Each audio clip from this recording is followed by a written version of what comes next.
Invitée de chez Jordan ce 27 juin, Caroline Barclay se confie sur son histoire d'amour avec Eddie Barclay.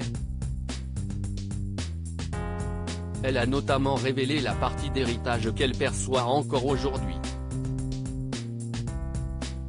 Caroline Barclay, désormais à la tête d'une entreprise immobilière et de relations publiques, a connu une vie passée plus axée sur les paillettes. Elle était notamment la 8e et dernière épouse du célèbre producteur de musique et de théâtre Eddie Barclay.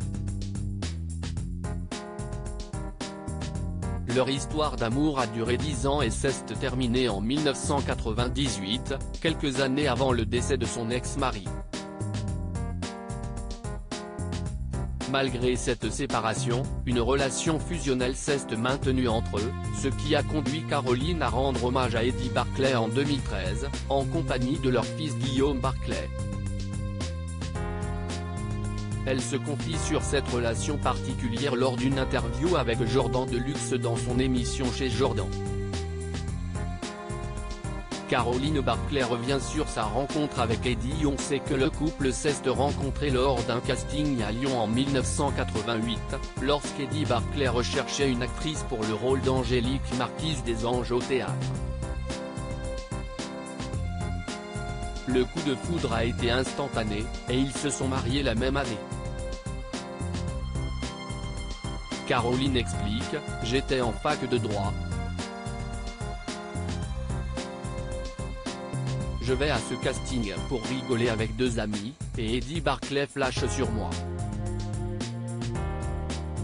Elle raconte que le producteur l'a ensuite contacté par l'intermédiaire de son assistante et l'a invité à déjeuner en compagnie de personnalités telles qu'Olivier de Kersauzon.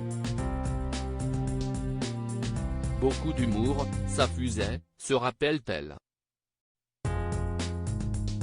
Malgré la différence d'âge, Caroline étant dans la vingtaine et Eddie ayant 64 ans, elle a longtemps hésité avant de laisser tomber ses doutes et de profiter pleinement des célèbres soirées à Saint-Tropez, aux côtés d'Eddie Barclay.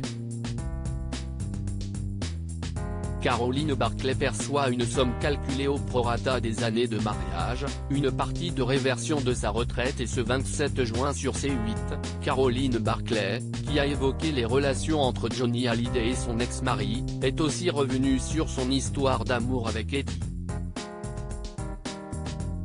Et depuis sa mort, la femme d'affaires perçoit une partie d'héritage du célèbre producteur. Je touche, si est pas énorme, au prorata des années de mariage, une partie de réversion de sa retraite, mais qui réduit d'année en année. Je suis sa dernière femme, la plupart de ses femmes sont décédées, enfin la mère de son fils est toujours là mais elle n'a pas été mariée très longtemps avec lui donc au départ je devais toucher dans les 1000 et quelques euros et maintenant dans les 700 € je crois. J'ai même pas fait de démarche. Ça tombe tout seul. J'ai jamais pris aucune aide pour mes enfants auxquels j'avais droit, conclut-elle.